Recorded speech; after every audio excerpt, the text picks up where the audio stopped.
por la sintonía, por estar conectados con nosotros y de antemano quiero pedirles disculpas. Si me ven salir corriendo por esa puerta, perdónenme, es que estoy recién pasando la gripe y todavía me queda esa tos seca que a veces me viene y no quisiera estar tosiendo delante de ustedes acá. Así que yo me voy a salir. Yo soy el más afectado, sí.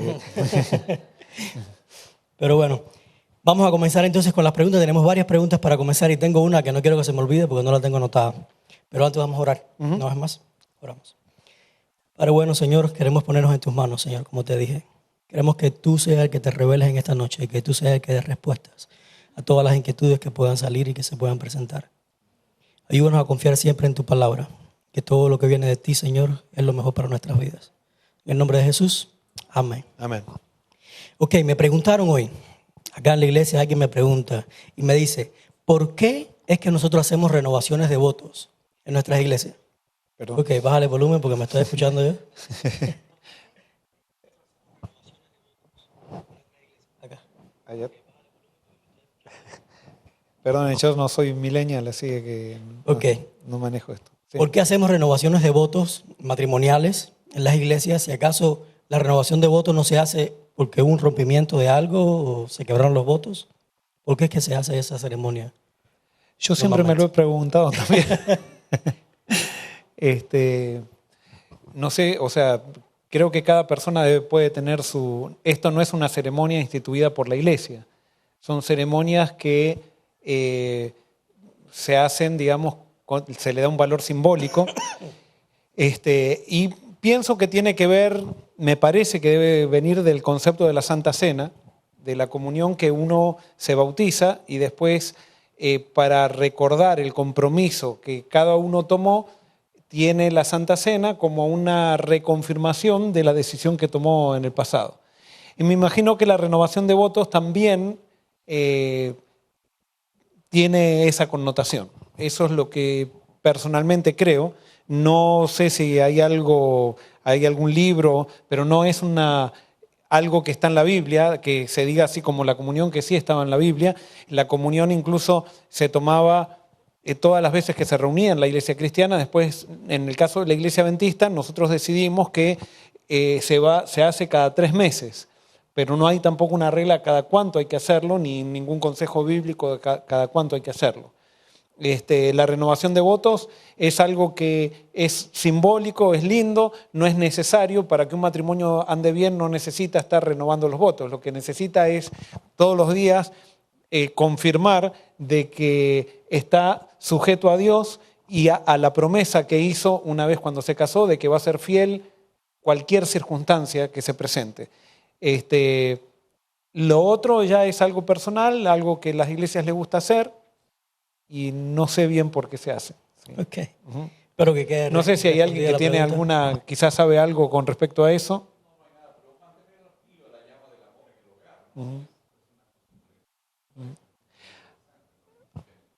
A veces la renovación de votos pasa lo mismo que pasa con los casamientos, que estamos más pendientes del vestido y más pendientes de la decoración que realmente lo que significa. Yo sí soy un poquito reacio a todo lo que es ritualismo en la iglesia, porque muchas veces los rituales, cuando nosotros, por ejemplo, la Santa Cena, ¿no? Hacemos el ritual de la Santa Cena y ponemos mucho más énfasis muchas veces en toda la ceremonia que en lo que significa la Santa Cena. Y a veces hacemos énfasis en el vestido, que todos tienen que venir de la misma manera, que todos tienen que venir con la misma corbata. Y si nosotros vamos a la Santa Cena o a la Pascua original, de donde viene todo eso, fue muy, muy, muy sencilla. Todo fue muy sencillo. Lo mismo pasa con la Navidad, pero los seres humanos muchas veces nos gusta hacer, llenar a las cosas de un glamour, que a veces es bueno, porque también eso marca que le estamos dando importancia a una cosa. Pero tenemos que tener cuidado, porque a veces el glamour hace que perdamos las esencias. Y Dios es un Dios de esencias. Y ahora que mencionas eso, yo creo que a veces el hacer el énfasis en la ceremonia a veces nos inhibe para participar de ella. ¿Entiendes? Muchas personas se sienten que, por ejemplo, la Santa Cena, que uno tiene que ser demasiado santo como para tomarla, si no, no puedes tomarla, si no Dios te va a excluir de su pueblo por tomarla, sin estar preparado.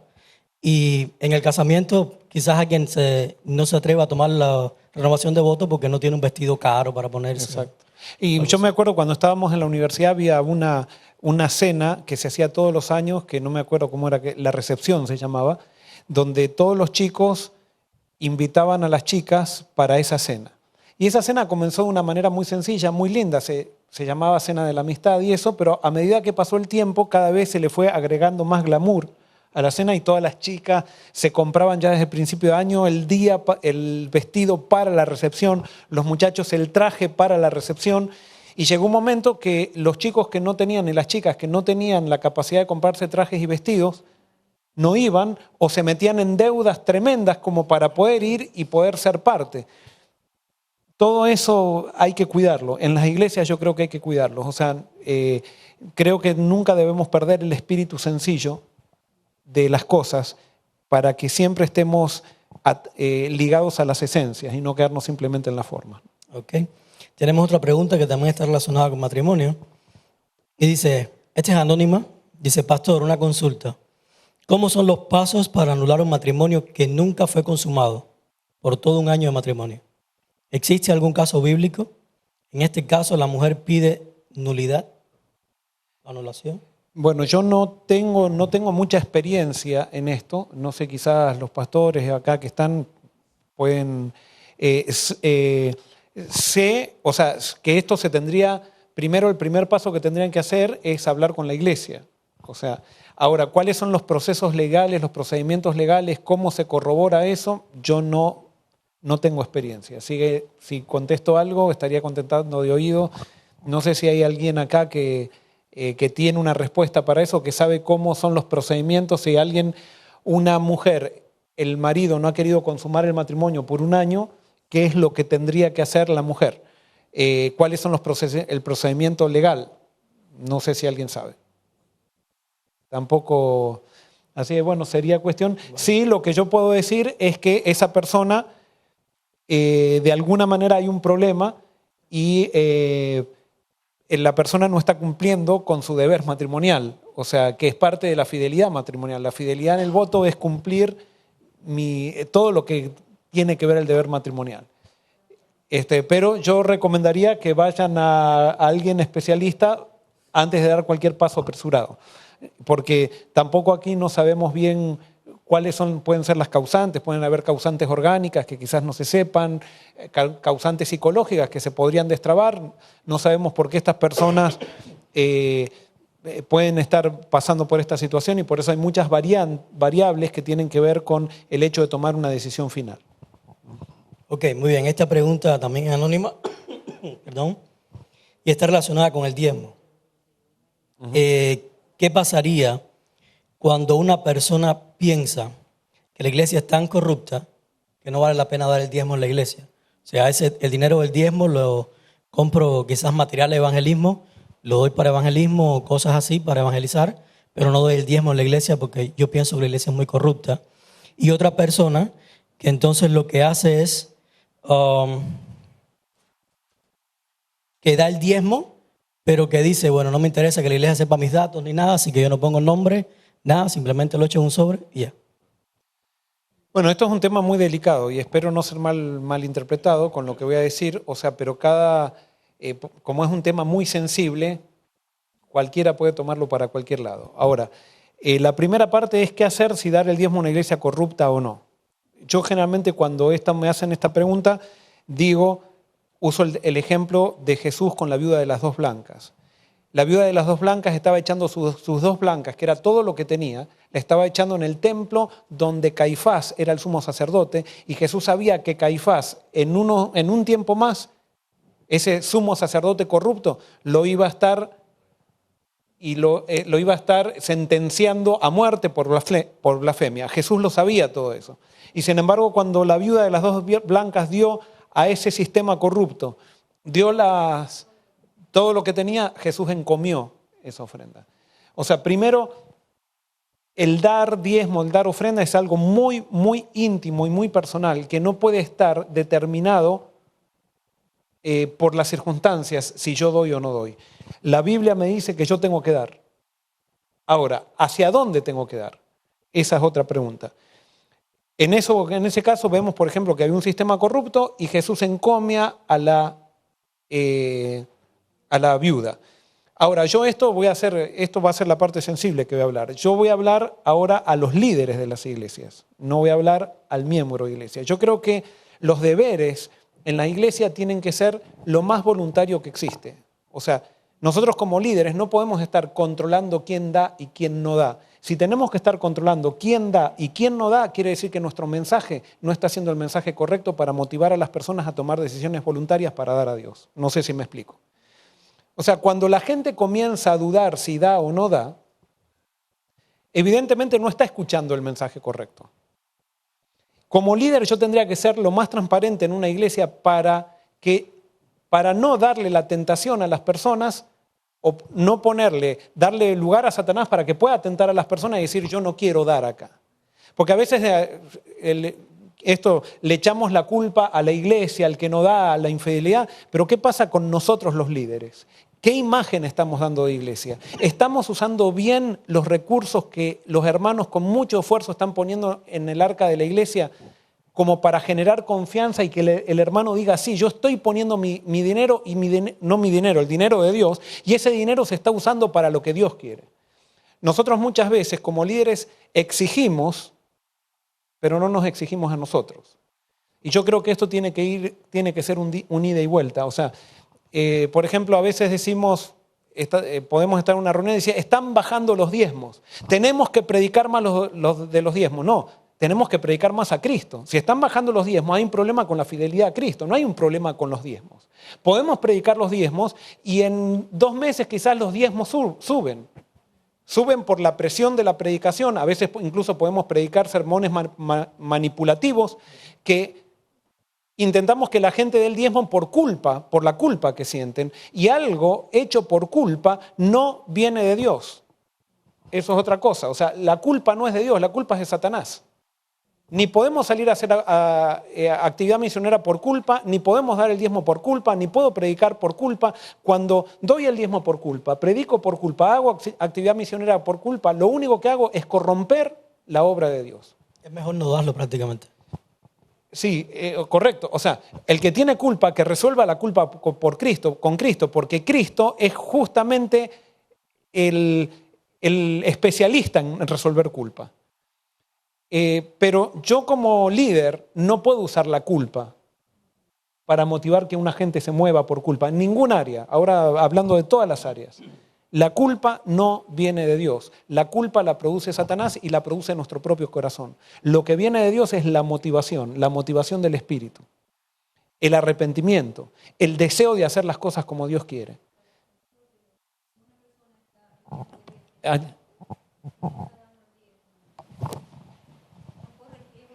Si una persona es miembro de iglesia y no está dando el diezmo ni las ofrendas, nada, ¿no corre riesgo de ser borrado? No, para nada. Para nada.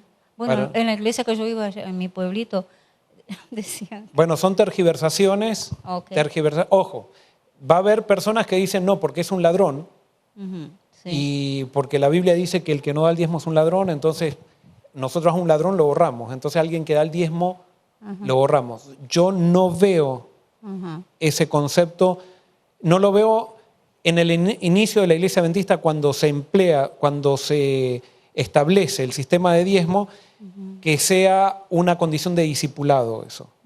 Yo particularmente creo que si uno da el diezmo, recibe bendiciones. Dios abre las ventanas de los cielos, como dice Malaquías, ¿verdad? No tenemos duda de eso. Ahora, por eso, nosotros tenemos que hablar de lo que Dios dice, de la hermosa experiencia que los que damos el diezmo y los que damos ofrenda experimentamos. Esos son testimonios. Pero otra cosa es estar amenazando con el fuego del infierno a la persona que no lo da. Ahora, hay algo que me gustaría aclarar, porque por lo menos yo lo he vivido. Por muchos años, cuando yo entré a la iglesia, a mí me hicieron creer de que cuando yo daba el diezmo, y eso no es mentira, yo sé que es cierto, yo lo he experimentado, con esto no me vayan a malinterpretar, pero a mí siempre me dijeron que cuando uno daba el diezmo, Dios te duplicaba lo que tú dabas, ¿no? ¿Lo han escuchado ustedes decir eso? Yo creo que todos lo hemos escuchado decir.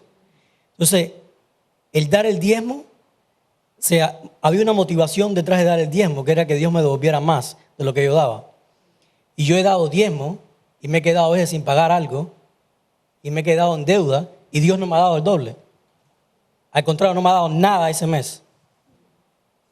Entonces, uno tiene que estar seguro de por qué da el diezmo. Yo no doy el diezmo para que Dios me dé para atrás a mí. Yo doy el diezmo porque yo soy fiel a Él. Él me lo pide a mí y para mí es un pacto que tengo con Él. Confiando en su palabra siempre. Si no me da, bendito sea. Si me dio, bendito sea igual. ¿Se acuerdan ustedes los 3 jóvenes hebreos cuando fueron a entrar al foso, al fuego? ¿Qué dijeron? Dios tiene poder para librarme del fuego, pero si no lo hace, bendito sea. Yo sigo creyendo en Él. ¿Por ahí van a hablar? Pastor, en lo que usted habló a los líderes, como líder le voy a consultar algo. Por años he sido tesorera y cada vez que en mi iglesia, no solo en la mía, sino que en mi ciudad o en mi país incluso, cada vez que he sido miembro de la comisión de nombramiento, tenía que tener claro quiénes son las personas que diezmaban. O sea, si se nombraba una persona que no diezma, no podía ser líder porque no es fiel, como hablaba Alex, ¿no? No es fiel y no podría representar a la iglesia como fiel. ¿Es correcto, no es correcto, según lo que usted dijo, por favor? Porque así yo... Muy bien.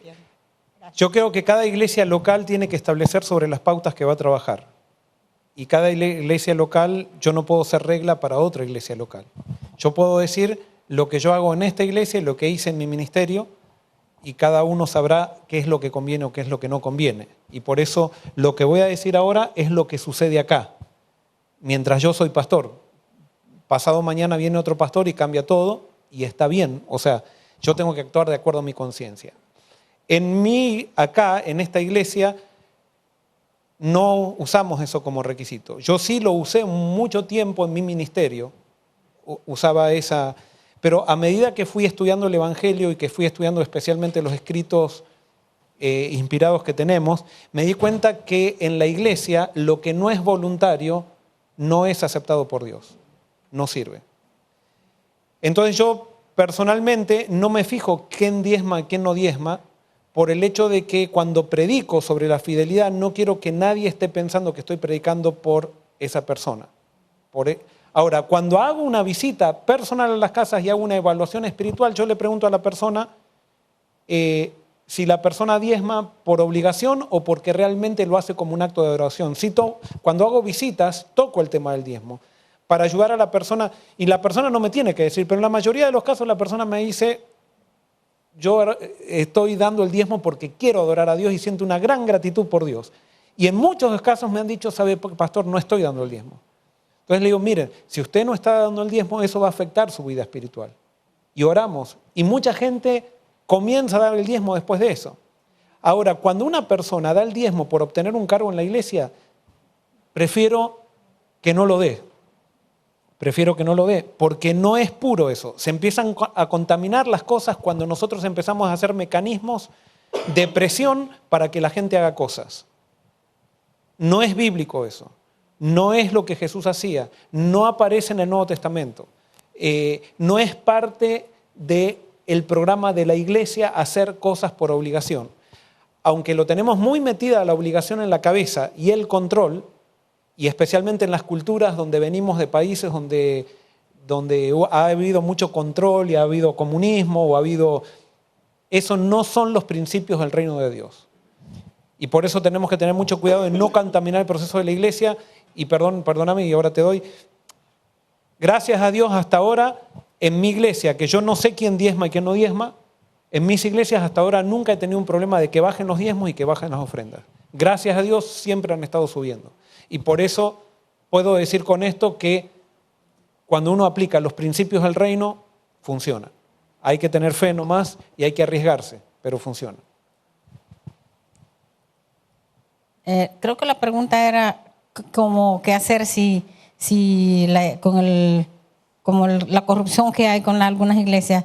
Yo personalmente siempre pienso, mi deber para con Dios es dar el diezmo.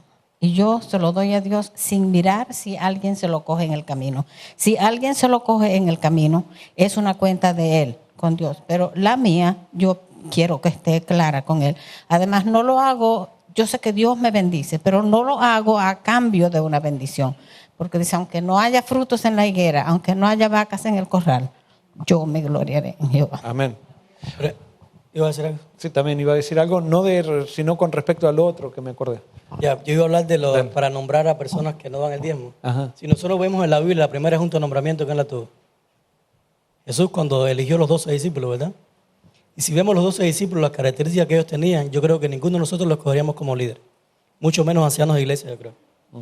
Sin embargo, Dios no se puso a fijar, Jesús no se puso a fijar en si ellos daban el diezmo. Inclusive, me atrevería a decir que Judas era el que mejor daba el diezmo. De hecho, era el tesorero del equipo. Y fue el que traicionó a Jesús. Y Jesús nunca tuvo ningún problema en ponerlo dentro de su equipo. ¿Entiendes? O sea, yo creo que eso va más allá. Incluso a veces pensamos en no meter a una persona porque no va el diezmo, darle un cargo de responsabilidad a la iglesia. Sin embargo, no tenemos problema con meter a una persona orgullosa que se para criticando a todos en la iglesia y le hace más daño a la iglesia que el que no va al Eso diezmo. era lo que iba a decir. Si yo les pregunto a ustedes, el hijito de ustedes ayer tuvo fiebre, ustedes me cuentan, y yo le digo, tiene cáncer. ¿Puede ser? Ahora, ¿puede ser que alguien con cáncer tenga fiebre? Sí, pero no todo el que tiene fiebre tiene cáncer. ¿Ok? Entonces, ¿por qué? A veces nosotros ponemos el énfasis en el diezmo, y hay un chismoso y no tenemos ningún problema con el chismoso que entre en la junta de nombramiento, que sea líder de la iglesia. Mi objetivo como líder es que nosotros como iglesia aprendamos a identificar quién es espiritual y quién no es espiritual. El que no es fiel en el diezmo va a mostrar su infidelidad en otras áreas de la vida, que no voy a necesitar ver si está dando. El que no es fiel en el diezmo va a mostrar su infidelidad en una junta de nombramiento, va a mostrar su infidelidad cuando en el sábado, va a mostrar infidelidad en un montón de lados. Y por eso es muy fácil, cuando la iglesia está creciendo espiritualmente, es muy fácil saber quién no es espiritual. Y no necesitamos ir a los registros de los libros de la iglesia para decir, este no puede estar. No lo vamos a elegir directamente porque el infiel empieza a darse, la persona que no está siendo fiel en todo, y por eso yo no quiero que nadie piense que acá estoy diciendo que no hay que dar el diezmo. No, digo que hay que darlo, pero es un ejercicio espiritual personal. Y si se da personalmente, espectacular.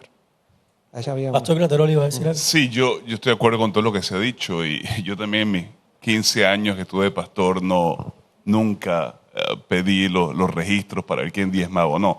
Pero quizás yéndome un poquitito al otro lado, no al otro extremo, sino al otro lado de la conversación, también mi experiencia, que no ha sido mucha, aquellas personas que tienden a decir que no diezman, y no quiero cuestionar a la persona que hizo la pregunta de ninguna manera, pero por lo menos en mi caso con frecuencia las personas que decían que no regresaban el diezmo, porque el diezmo no se da, el diezmo se regresa o se devuelve. No devuelven el diezmo es porque hay corrupción en la iglesia, ¿no? Y como les decía, en mi experiencia, lo que yo he visto es que eso es una excusa, sencillamente, para no cumplir con el mandato divino, ¿no? Y me parece un poquitito irónico que algunos miembros de nuestra iglesia cuestionan el sistema meticuloso que nosotros tenemos, o que la iglesia tiene de auditoría. Y ojo, con esto no estoy diciendo que la iglesia es inefable, que la iglesia es perfecta, porque no lo es. Sin embargo, a veces cuestionamos el sistema de auditorías bien meticuloso que tenemos, que es muy difícil para el pastor o para el anciano meter mano y robar. Y a veces damos nuestras ofrendas, nuestros diezmos a algunos ministerios por ahí independientes que lo maneja una sola persona, ¿no? Y no nos damos cuenta y no sabemos el proceso de cómo opera ese ministerio. Tampoco estoy cuestionando esos ministerios independientes, pero me parece un poquitito irónico, ¿no? Así que tenemos que tener mucho cuidado con nuestra motivación. A veces no lo hacemos sencillamente porque no queremos dar. No queremos dar, es una excusa. Sí. Es una excusa, ¿no? Y bueno. Y es verdad Gracias. eso. Me he encontrado con ese tipo de argumentos que esconden simplemente justificar mi egoísmo muchas veces. Bueno, Ivonne, y avanzamos. Sí, quería solo aclarar que yo no estoy a favor de lo que expresé, pero es la práctica en mi lugar y donde a mí me tocaba, y yo estaba en contra también de esa actitud, pero yo les contaré así brevemente unos 10 años, un poco más atrás. La tesorera anterior a mí, o era tesorero creo, no dio cuenta de eso, porque uno no le da, también no es expresarlo en público, ni expresarlo ni siquiera en la comisión. Uno le da una lista al pastor y él verá cómo lo hace, ¿me entiende? Pero parece que no recibió y eligieron a un tesorero que a los 6 meses por ahí se fue con todo el dinero nuestro de la iglesia. Y ahí se dieron cuenta que él no diezmaba, que no era una persona fiel. Entonces, a veces, ahí se ponen, en vez de ser más abiertos, se ponen todavía más cerrados. Bueno, eso le cuento porque es nuestra realidad. Y yo lo consulté porque sé que esto va para Sudamérica, donde todos los lugares allá casi son así, estrictos en ese sentido.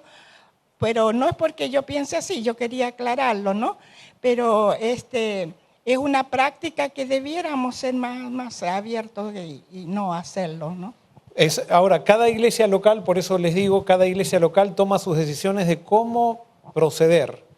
Y cada iglesia local sabe si qué les da resultado o no les da resultado. Nosotros, por lo menos en este periodo, hemos visto que al poner esto en práctica, este principio en práctica, han crecido los diezmos, han crecido las ofrendas y cada vez están mejor.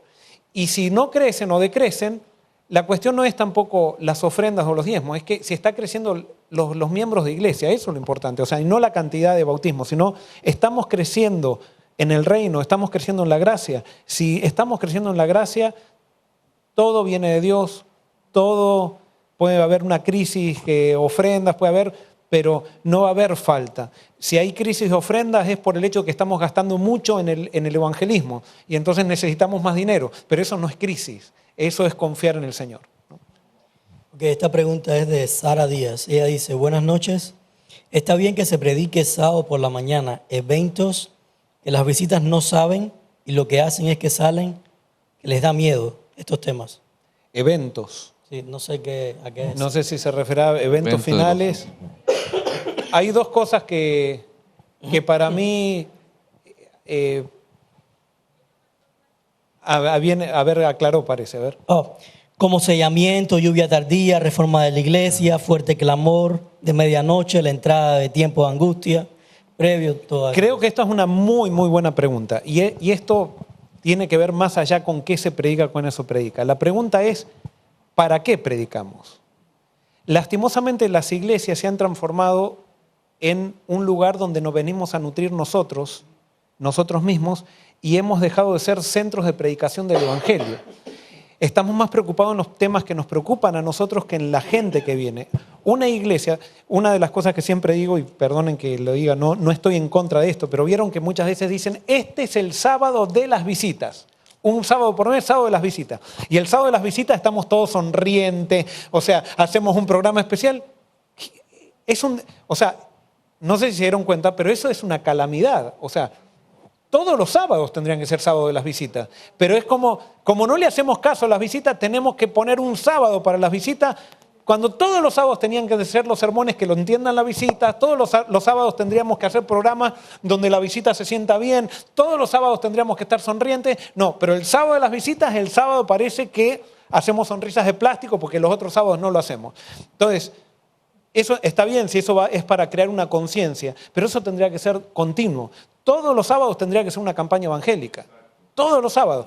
Pero el gran problema es que nosotros, y ahí viene otro de los problemas, que hemos pensado que evangelismo es predicarle a la gente doctrina o es predicarle a la gente cuál es la iglesia correcta. Entonces, ¿qué decimos? Vamos a hacer una campaña evangélica. ¿Y quiénes vienen a las campañas evangélicas? Los que tienen un amigo, pero los hermanos de iglesia dicen, no, si ya escuché eso 40.000, yo ya no quiero ir. No, las campañas evangélicas es cuando se predica a Cristo y cuando todos crecemos. No es solamente cuando crece la visita, es cuando crecemos todos. No es tratar de convencer a alguien que venga a la iglesia correcta, sino tratar de convencer a alguien que debe entregarse a Cristo y que debe crecer en Cristo. Esa es una campaña evangélica. Y todos los sábados tendría que ser eso en la iglesia. Por supuesto, va a haber énfasis, pero vamos a hablar del sellamiento. Entonces, la visita tendremos que hablarlo de una manera que la visita entienda lo que es el sellamiento. Lo mismo pasa en las escuelas sabáticas. Tenemos la escuela sabática de visitas. Entonces, llegan las visitas y las metemos en la escuela sabática de visitas, porque si no, no entienden.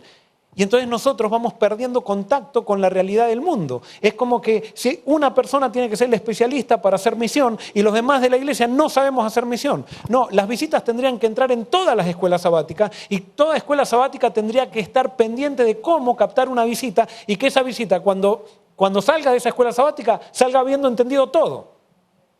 Pero nosotros estamos demasiado encerrados en nosotros mismos. Y eso ha tergiversado y pervertido la cosa. Una cosa que me he dado cuenta cuando hablabas del sábado de visita, yo escuchaba, ¿no? Cuando se decía esto del sábado de visita. Bueno, el sábado de visita predicamos entonces temas como el amor de Dios, esas cosas. Entonces los demás sábados, como que el amor de Dios es lechita para niños. Entonces lo demás es comida sólida para el miembro que necesita alimentarse. Y estamos tergiversando las cosas. El amor de Dios es la comida más sólida que una persona puede tener. Las doctrinas son lechitas. Eso es lechita. Porque si tú tienes una doctrina, por muy bien fundada que esté, si la tienes fuera del amor de Dios, de nada te sirve.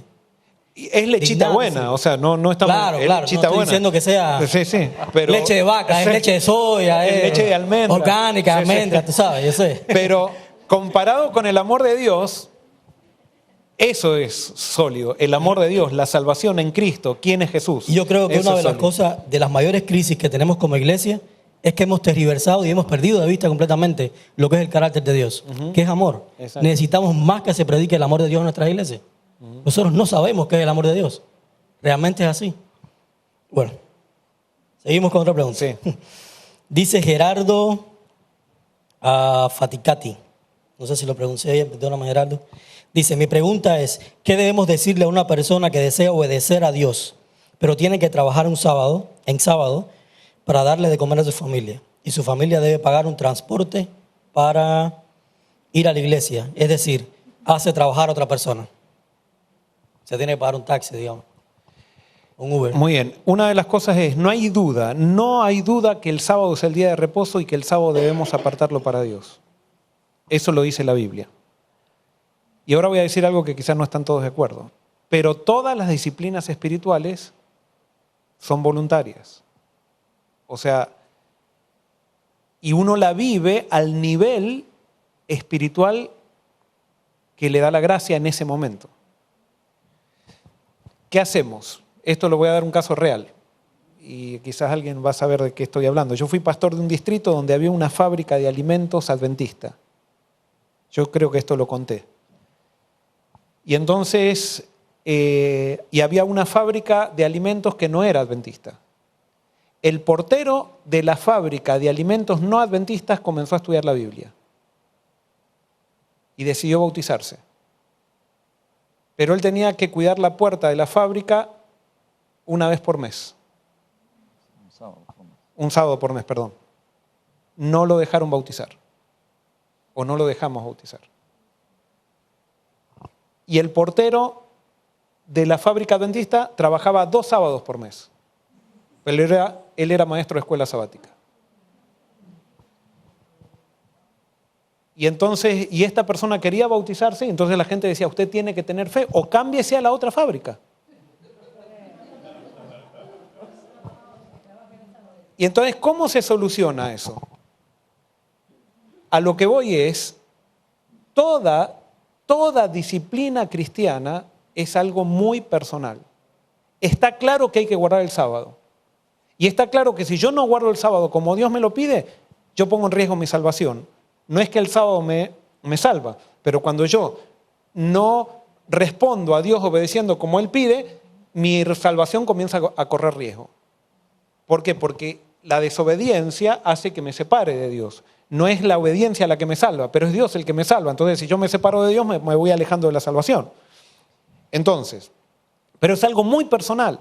Es muy personal. Otro ejemplo, esto pasó en la Segunda Guerra Mundial, ya lo conté en la Escuela de Discipulado Orgánico, no sé si acá. Pero en la Segunda Guerra Mundial había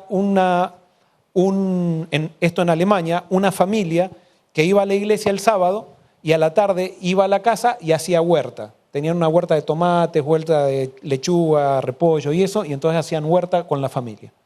Entonces eso le pareció muy mal a la iglesia adventista, de local donde iban, y entonces fueron a decirle, hermano, usted está violando el sábado haciendo huerta, eso podría hacerlo en la semana. Y él dijo, yo no siento que estoy violando el sábado, yo estoy yendo el sábado y a la tarde estoy haciendo huerta con mis hijos y le estoy hablando, le estoy enseñando acerca de los principios de las plantas y todo lo demás. Bueno, a tal punto que al hermano lo borraron. Comenzó la Segunda Guerra Mundial. Entonces Hitler obligó a todos a ir el sábado a la escuela. ¿Y qué pasó? Como la iglesia adventista estaba, no la iglesia adventista mundial, sino la iglesia adventista de Alemania, los líderes se unieron a Hitler, porque Hitler sacó al país estaba el país en una gran depresión y Hitler de repente el país comenzó a producir. Y entonces, ¿qué pasó? Hitler dijo, es más, la directora de salud del partido nazi era la directora de salud de la iglesia adventista. Y en la revista Ministerio Adventista hacían artículos en contra de los judíos. Esto es historia, si ustedes quieren vayan a la historia. Bueno, resulta que entonces Hitler dice, todos van a tener que ir el sábado a la escuela, pero a los adventistas les vamos a dar un privilegio. Los hijos de los adventistas van a poder llevar la Biblia a la escuela el sábado. Entonces el presidente de la Unión Alemana, y esto yo lo leí, o sea, no soy testigo de esto, y si ustedes quieren corrobórenlo, no lo tomen por verdad, pero él mandó un comunicado de que estaban aprobados los hijos de los adventistas que los mandan a la escuela el sábado porque se les permitía ir con la Biblia y se les daba esa oportunidad. ¿Y qué pasó con todos los hermanos de esa iglesia local que habían borrado el que hacía huerta? Mandaron a todos los hijos en sábado a la iglesia, a la escuela. Y el hijo y la persona que hacía huerta dijo, no, esto no es correcto. Y se opuso. Y lo mandaron a un campo de concentración. Es muy fácil ponernos de acuerdo corporativamente para decir qué tiene que hacer una persona o quién no tiene que hacer.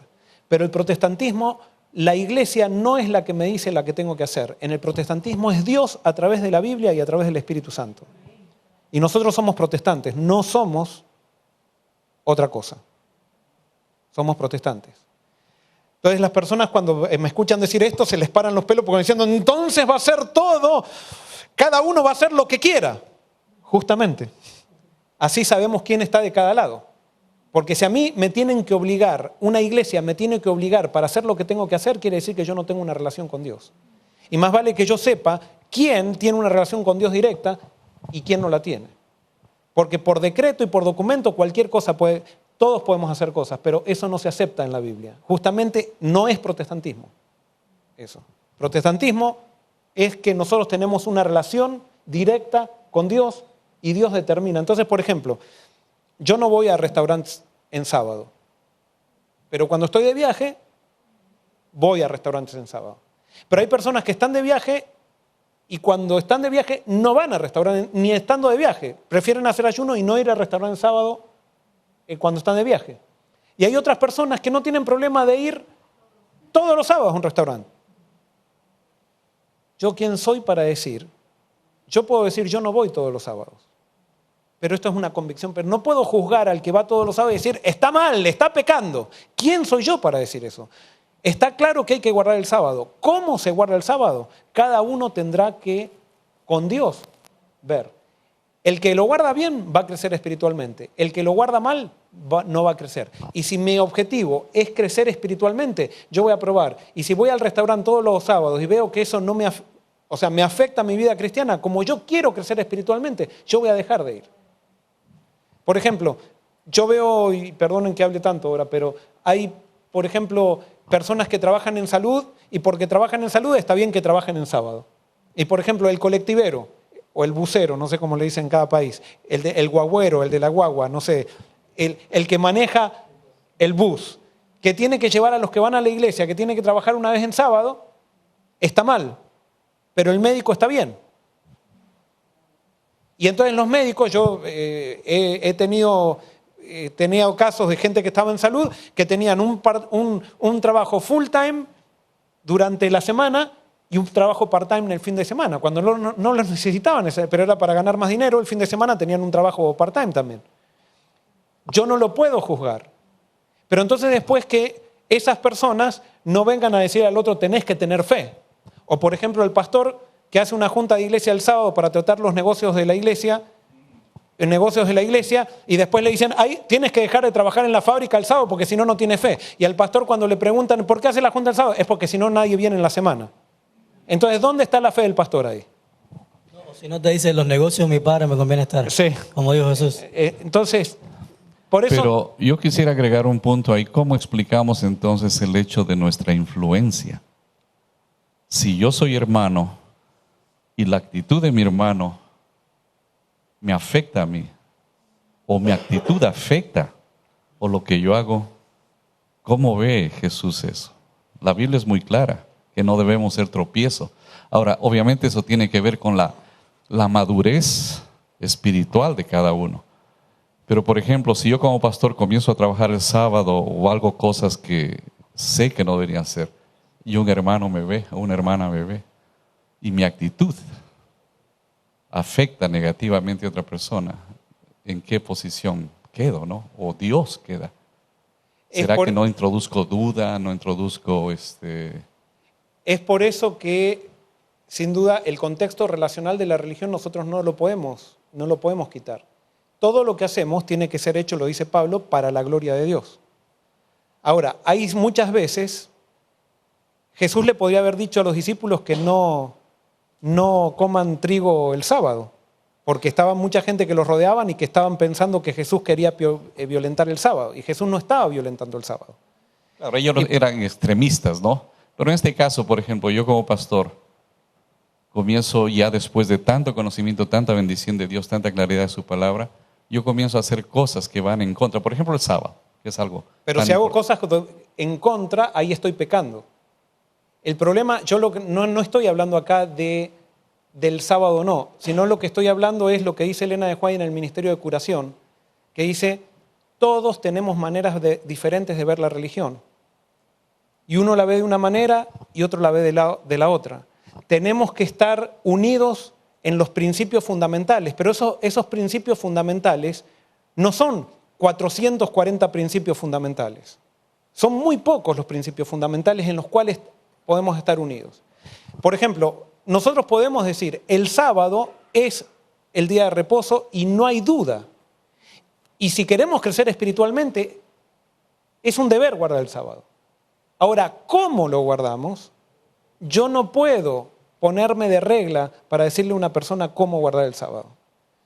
Y por eso yo también, fíjense, hasta yo me equivoco también, y por supuesto que me equivoco, no es que hasta yo, o sea, yo me equivoco continuamente. Pero por ejemplo, yo dije recién ahí, el pastor que hace una junta el sábado para tratar temas de construcción o algo por el estilo,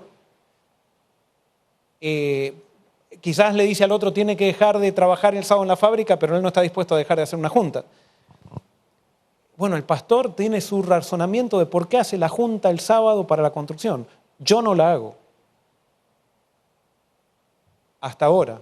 Por ahí mañana la hago. Pero a lo que voy es por eso la Biblia dice que nosotros no podemos juzgar. O sea, sí podemos juzgar acciones. Hay ciertas acciones que podemos juzgar. ¿Y cuáles son las acciones que podemos juzgar? Es todo lo que afecta a otra persona. Y por eso ahí entra lo que dice el pastor Héctor. Yo tengo que ser sensible a lo que otros piensan también. Mi testimonio es poderoso, ¿no? Pero no puedo ser esclavo de lo que otros piensan tampoco. O sea, porque por ejemplo, Jesús a veces no hacía cosas para no provocar y a veces hacía cosas para provocar. Por ejemplo, él sanó al paralítico de Betesda justamente en sábado para mostrar que era correcto sanar a alguien en sábado. Sin embargo, a los fariseos les llamó la atención que el paralítico les llevara el lecho en el sábado y no les llamó la atención que el paralítico caminara. O sea, eso es lo que pasa con la religión que está basada en hechos. La religión es una relación con Dios. Pastor, en mi país no bautizan a una persona que Allá donde, en la zona que yo vivo, hay muchas minas y generalmente los únicos trabajos, buenos trabajos, son en las minas. Y ahí dan 7x7, o sea, cada 14 días puedes ir a la iglesia, 2 veces al mes, digamos, ¿no? Entonces, no tenemos casi varones en la iglesia porque todos, la mayoría, no todos, la mayoría va a trabajar a las minas. Entonces, no podemos bautizar, o sea, no nos permiten bautizar a las personas que trabajan 7x7, o sea, trabajan en mina. Alguien dice trabaja en mina, ya, ese no puede. ¿Entiende? En cambio, a veces uno sabe, pero no dicen, se mezclan y se bautizan personas que trabajan en mina y uno los ve que vienen cada 14 días. Entonces, uno se hace, ¿cómo se dice? Como que no sabe. De la vista gorda. Vista gorda, eso, ¿para qué? Porque preferible, pienso yo así, preferible que venga 2 veces al mes que no venga nunca. ¿No? Claro, Pero ahora, eso, ¿cuál es lo correcto? Porque si los pastores supieran que los hermanos saben, ellos dicen, si usted participa de ese pecado, de que ya se bautizó, entonces también entra en pecado. Entonces, ¿qué es peor? No bautizar a una persona, o según usted, ¿no? O bautizar y hacer vista gorda. Acá tenemos que tratar temas de esencia y lastimosamente si decimos se puede bautizar, no se puede bautizar, se puede poner, no se puede poner, se puede comer, no solucionamos nada. No hay duda que el objetivo de un líder de iglesia es lograr fidelidad verdadera en los miembros de iglesia. O sea, ese es el objetivo y eso es lo que Dios quiere con cada uno de nosotros. Pero la fidelidad verdadera no se la logra tratando de controlar al feligres. La fidelidad verdadera se la logra con libertad. Sin libertad no hay responsabilidad. Y libertad, por ejemplo, si yo tengo a alguien de una mina que está trabajando en la mina porque gana más dinero y me dice quiero bautizarme, esto es lo que yo haría. Yo lo que le digo, hermano, ¿por qué no espera? ¿Por qué no espera? ¿Y de qué le voy a hablar yo? ¿De que tiene que dejar de trabajar en la mina? No, yo voy a predicar de Cristo, voy a predicar de la fidelidad hasta que él le crezca la fe para que dé el paso necesario para no, porque acá no es una cuestión de trabajar, acá es una cuestión de querer ganar más dinero. Ahí está, yo ese sí lo veo un problema más grave. Yo no veo tan grave, por ejemplo, esto no sabe, en la época de Elena de White hubo una persona que se bautizó y tenía criadero de chanchos, de cerdos. Y entonces empezaron en la iglesia a decir, tiene que dejar porque se bautizó y ahora es adventista y no come más cerdo. Y Elena de White dijo, no paren, él va a seguir vendiendo cerdos. Con el tiempo, él va a hacer todo lo posible para ir reduciendo el negocio hasta que pueda cambiar de negocio. Pero de un día para el otro no puede dejar esto. O sea, Dios no es un Dios así de decir, ahora quiero ver si tenés fe. A Dios lo que le interesa es que crezcamos en su gracia. Y nosotros podemos ver, o sea, por ejemplo, cuando doy estudios bíblicos, yo no puedo manejar el bautismo. Lo que me interesa, por ejemplo, con alguien es que vaya creciendo. Yo personalmente no tomo decisión bautismal cuando doy estudios bíblicos. La persona que se bautiza es porque me pide bautizarse. Pero yo no estoy preocupado por decir, tengo que lograr este bautismo en tal fecha porque entonces estamos preocupados por el bautismo y no por el crecimiento de la persona. Nosotros tenemos que lograr que la persona crezca y así como en un noviazgo, una persona está de novio y después dice, tengo que casarme con esta persona porque no aguanto más estar lejos. Todo ha crecido y ahora tengo que casarme. Lo mismo pasa con las personas que están estudiando la Biblia. Si le estamos enseñando el Evangelio, tarde o temprano o se van a ir o van a bautizarse. Pero no puede ser una persona que le estés enseñando el Evangelio que esté neutra, 40 años neutra. No, el Evangelio te hace crecer. Si es que está 40 años neutra una persona y no toma una decisión, es que no le estamos enseñando el Evangelio, le estamos enseñando cualquier otra cosa. Pero el Evangelio define. El gran problema es que tenemos que empezar a predicar el Evangelio en las iglesias. Tenemos que empezar a dar libertad para que haya verdadera fidelidad. Pero la fidelidad que se da por imposición no es de Dios esa fidelidad. Y no genera verdadera fidelidad. Esa fidelidad genera simplemente fidelidad en el ojo del pastor. Y después cuando el pastor no está, vieron esa famosa frase, ahí viene el pastor, que lo dicen en chiste, pero simplemente es una cosmovisión que se transmite, como que el pastor tiene que controlar la vida espiritual de las personas. No es así, no es así. Bueno, no sé si quedó agotado este tema, pero es un tema interesante. Sería un tema más para pastores, más para... Dice acá, esta pregunta, bueno, dice David Álvarez, buenas noches, Iglesia de College. Tengo una pregunta para el pastor Joel. Quiero saber qué opina sobre el libro Questions of Doctrines, si lo has leído. Sí, lo he leído. Ojo, esto es un tema, un tema. Yo les voy a decir lo que pienso de Leroy Froom, que fue el editor del libro, o el promotor del libro Questions and Doctrines. Para mí, Leroy Froom, y quizás alguien estoy hablando y no saben ni quién es Leroy Froom, pero no puedo ahora. Esta persona que está preguntando me imagino que sabe quién es Leroy Froom. Pero Leroy Froom fue uno entre los 1920 hasta 1950, uno de los, o 55 o 60, no me acuerdo bien cuándo murió, uno de los más grandes pensadores que tuvo la Iglesia Adventista. Un pensador, para mí, espectacular. Conceptos espectaculares. Él fue una de las personas que estableció que la Iglesia Adventista no puede tener credos. No que estableció, sino que decía y escribía en la ministry, no podemos tener credos. El día que nosotros establezcamos un credo o algo parecido, vamos a embrutecernos. Él decía, eso va a traer un problema tremendo para la Iglesia y todo eso. Y a mi criterio, después de analizar la historia, Leroy Froom fue uno de los que más promocionó al final de su vida el hecho de tener algo con la forma de un credo. Se contradijo al final de su vida, pero fue un gran pensador. Y si ustedes leen, por ejemplo, los artículos que él escribía en la revista Ministerio desde 1928 hasta 1945, unos conceptos, pero espectacularmente bíblicos, impresionantes, fue un gran influenciador en la iglesia. Pero ¿cuál fue el problema de Leroy Froom?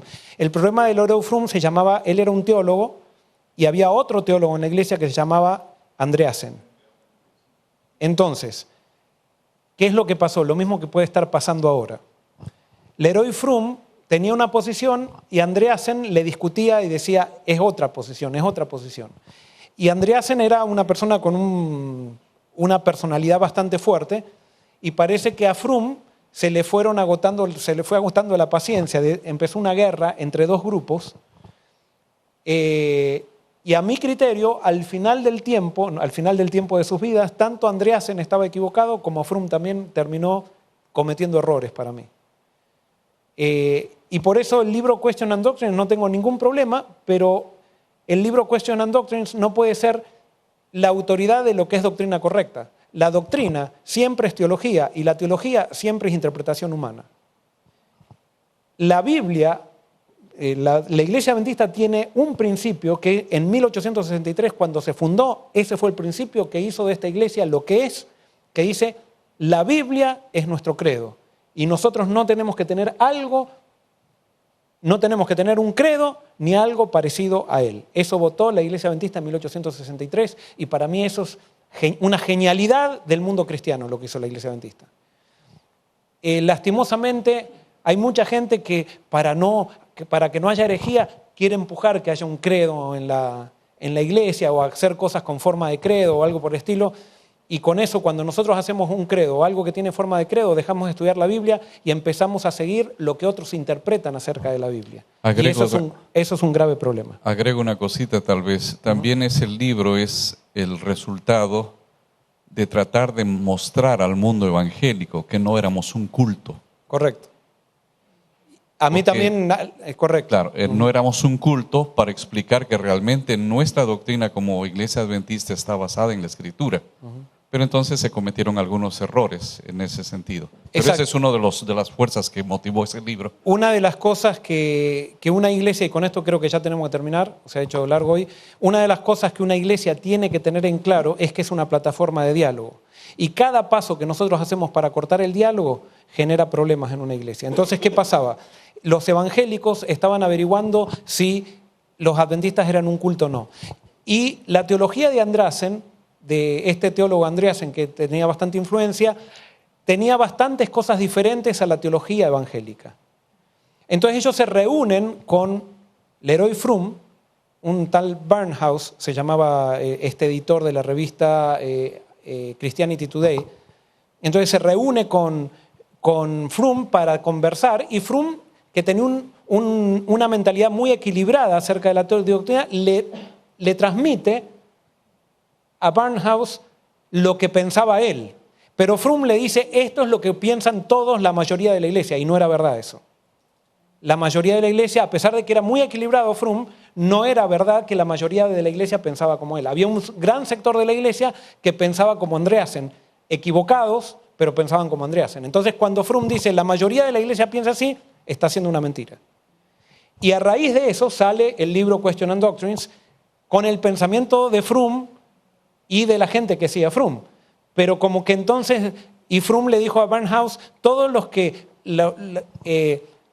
que tienen otras posiciones son un grupo de lunáticos. Y eso lo leyó Andreasen, y cuando lo leyó Andreasen fue como fuego eso, y entonces comenzó una guerra de los dos grupos, y quiero decirles que esa guerra dura hasta hoy, está todavía, y es lo que divide en este momento todo lo que tiene que ver con eso que todas las discusiones que ustedes saben que están alrededor y todo eso, tiene que ver, empieza allí todo este problema. O sea, o ahí se profundiza para que no tenga una resolución. Ya se nos dio el tiempo, pero bueno, como hablamos del sábado, habieron dos personas que nos escribieron sobre el sábado y queremos terminar con esto. Una pregunta, dice que en su iglesia últimamente están haciendo muchos cumpleaños, celebraciones, todo se hace el sábado. Fiestas, todo tipo de fiestas el sábado, y que a ella no le parece bien. ¿Cuál era el comentario que nosotros teníamos? Y la otra es Paola. Ella dice, soy médica y de vez en cuando me toca cubrir una guardia en horas de sábado. Yo las cubro, pero no entiendo aquí qué palabra dice. ¿Eso está bien o mal? Yo no puedo decir, justamente, no podemos decir si está bien o está mal. Cada uno tendrá que ver si le hace bien a su vida espiritual. Jesús sanaba en sábado, los enfermos necesitan, no los podemos decir, es sábado, morite, porque hoy es sábado, tengo que irme a la iglesia. O sea, los enfermos necesitan. Pero yo tengo que evaluar si eso a mí me afecta a mi vida espiritual o no. Si me afecta a mi vida espiritual, entonces tendría que dejar de hacerla. Si ella puede hacer cosas de tal manera para poder seguir considerando al sábado santo, incluso cuidando a los enfermos, entonces tiene que seguir haciéndolo. Por eso digo, son todas cosas muy personales. ¿Qué hacer? Y con esto termino. ¿Qué hacer con los cumpleaños, las cosas que se celebran en sábado, los días de la madre y todo eso? Para mí hay una solución. Esto me pasó en otras iglesias. ¿Qué hicimos con todo eso? A esa iglesia le gustaba hacer el sábado del Día de las Madres y ponían así cosas así, el sábado de los niños y que esto, que era, y era toda una celebración.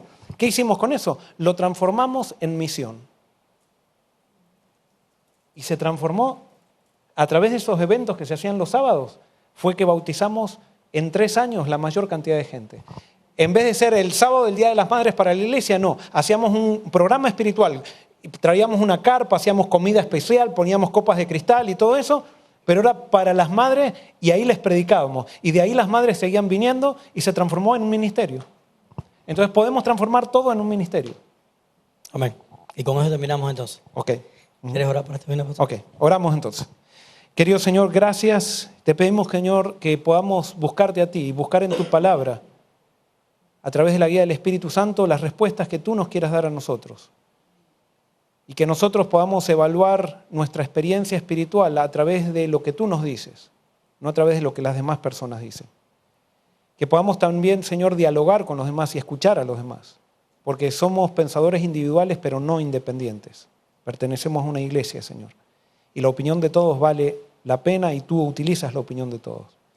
Pero, Señor, porque entendamos que nuestra responsabilidad es directamente contigo, no por obligación, sino siempre voluntaria. Una respuesta del fruto del Espíritu. Te pedimos, Señor, que eso lo podamos vivir todos nosotros. Esto te lo pedimos y te lo agradecemos en el nombre de Jesús. Amén. Amén. Muchas gracias por estar con nosotros y nos vemos entonces en el próximo programa de Conversemos. En el próximo año, el nuevo año.